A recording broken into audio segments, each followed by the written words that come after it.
நண்பா இந்த வீடியோல ஜெய்ப்பூர் டீமை ரிவ்யூ பண்ணி அதோட ஸ்குவாட வந்து அனாலிசிஸ் பண்ண போறோம். சோ இந்த வீடியோல ஜெய்ப்பூர் டீமை பத்தி பல விஷயங்கள் தெரிஞ்சுக்க போறோம். சோ வீடியோ ஸ்கிப் பண்ணாம பாருங்க. புதுசா வந்து பாக்குறீங்கன்னா சேனலை சப்ஸ்கிரைப் பண்ணிட்டு இந்த வீடியோக்கு ஒரு லைக் கொடுத்துக்கோங்க. நண்பா ஃபர்ஸ்ட் ஜெய்ப்பூர் டீமோட கோச்சஸ்ல இருந்து ஆரம்பிக்கலாம். கோச்சஸ் அப்படின்னு பார்க்கும்போது ஃபர்ஸ்ட் ஹெட் கோச் எப்பவும் போல சஞ்சீவ் பலியான் தான். அசிஸ்டன்ட் கோச்ல ஒரு சேஞ்ச் வந்து கொண்டு வந்திருக்காங்க. சோ தமிழகத்தை சேர்ந்த சுரேஷ்குமார் வந்து அங்க கொண்டு வந்திருக்காங்க. அது உண்மையிலே ஒரு நல்ல விஷயமா நான் பாக்குறேன். ஒரு ஐடியாவா ஒர்க் அவுட் பண்ணிருக்காங்க. அது கரெக்டா ஒர்க் ஆகும் அப்படிங்கறதுல நம்பிக்கை எனக்கு அதிகமா இருக்கு. இதெல்லாம் தாண்டி கே தரணிதரன் ஜெய்ப்பூர் டீம்ல இருக்கிற தமிழ் பிளேயர். சோ அவருக்கு வந்து பாத்தீங்கன்னா கம்யூனிகேஷன் பிரச்சனை பெருசா இருக்காது. நண்பா இப்போ ஜெய்ப்பூர் டீமோட ரைடிங் யூனிட் பார்க்கலாம். ரைடிங் யூனிட்ல லெஃப்ட் ரைடர்ஸ் அப்படின்னு பார்க்கும்போது 4 பிளேயர்ஸ் இருக்காங்க. ஸ்ரீகாந்த் ஜாதவ், விகாஸ் கண்டோலா, நவ்தீப் ஷெராவத், அதன் பிறகு கே தரணிதரன் தமிழகத்தை சேர்ந்த ஒரு பிளேயர். நண்பா ஜெய்ப்பூர் டீமுக்கு ரைட் ரைடர்ஸ் அப்படின்னு பார்க்கும்போது 6 பிளேயர்ஸ் இருக்காங்க. சோ அர்ஜுன் தேஷ்வால், அப்ஜித் மாலிக், அதுக்கப்புறம் எம்டி மலாக்கி அப்படிங்கிற மாதிரி ஈரான் நாட்டை சேர்ந்த ஒரு பிளேயர் இருக்காரு. நீரஜ் நர்வால், சோம்பீர், அதன் பிறகு ரித்திக் சர்மா அப்படிங்கிற மாதிரி ஒரு ரைடர் இருக்காரு.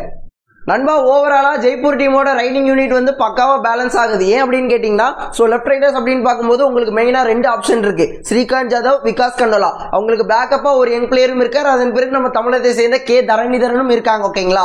சோ பேக்கப்புமே எந்த பிரச்சனையும் இல்ல. ரைட் ரைடர்ஸ் அப்படின்னு வரும்போது அங்கேயும் மெயினா 2 ஆப்ஷன் இருக்கு. நீரஜ் நர்வால் இருக்காரு, அதன் பிறகு அர்ஜுன் தேஷ்வால் இருக்காரு. அவங்களுக்கு பேக்கப்பா ஒரு ஈரான் பிளேயர் இருக்காரு, அப்ஜித் மாலிக் இருக்காரு, சோமீர், இந்த மாதிரி யங் பிளேயர்ஸும் இருக்காங்க. சோ அப்படி இருக்கும்போது அந்த ரைடிங் யூனிட் ஆட்டோமேட்டிக்கா பேலன்ஸ் ஆகுது. ஓகேங்களா? சோ லாஸ்ட் சீசன் ஜெய்ப்பூர் டீமுக்கு ஒரு பெரிய பிரச்சனையா இருந்தது. அர்ஜுன் தேஷ்வாலுக்கு அந்த செகண்டரி ரைடரா யாருமே பெருசா அந்த சப்போர்ட் வந்து யாருமே கொடுக்கல. சோ அதுதான் பெரிய பிரச்சனையா இருந்துச்சு. பட் இந்த வாட்டி அந்த மாதிரி எந்த ஒரு பிரச்சனையும் இருக்க போறதில்ல. ஏன்னா அவங்க கிட்ட ஆப்ஷன்ஸ் நிறைய இருக்கு. அதை தாண்டி அவங்க ஒரு சில யங்ஸ்டர்ஸ் எடுத்திருக்காங்க. அவங்களுமே நல்ல நல்ல பெர்ஃபார்மன்ஸஸ் லோக்கல் டோர்னமெண்ட்ஸ்ல கொடுத்துக்கிட்டே தான் இருந்திருக்காங்க. நான் இந்த டீம்ல இருந்து ரொம்ப எதிர்பார்க்கிற ஒரு விஷயம், இந்த டீம் மேல எனக்கு அந்த ஆர்வத்தை கூட்டுற விஷயம் என்ன அப்படின்னு கேட்டீங்கன்னா இந்த ரைடிங் டியோ விகாஸ் கண்டோலா, அதன் பிறகு பாத்தீங்கன்னா அர்ஜுன் தேஷ்வால். சோ இவங்க 2 பேரோட அந்த காம்பினேஷன் இந்த லெவல்ல இருக்க போது ஆப்போசிட் டீமை எந்த அளவுக்கு டேமேஜ் பண்ண போகுது அப்படிங்கறத தெரிஞ்சுக்கிட்டதுக்கு எனக்கு ரொம்ப ஆர்வமா இருக்கு. அடுத்ததா ஜெய்ப்பூர் டீமோட டிஃபென்ஸ் யூனிட்டை பொறுத்தளவு ஃபர்ஸ்ட் கவர் பொசிஷன் பார்க்கலாம். கவர்ல வந்து பாத்தீங்கன்னா ரைட் கவர் பார்க்கலாம். ரைட் கவர்ல 4 பிளேயர்ஸ் இருக்காங்க.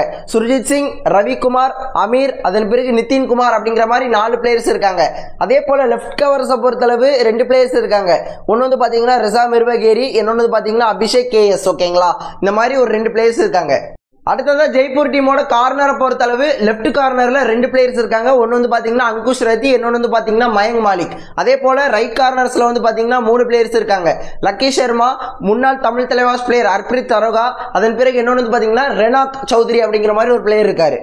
நண்பா ஓவராலா ஜெய்ப்பூர் டீமோட டிஃபென்ஸை பொறுத்தளவு பயங்கர பேலன்ஸா இருக்கு. ஓகேங்களா? அந்த கவர்ல வந்து ஒரு புது காம்பினேஷன். ரைட் கவர்ல வந்து பாத்தீங்கன்னா சுர்ஜித், லெஃப்ட் கவர்ல வந்து பாத்தீங்கன்னா ரெசா.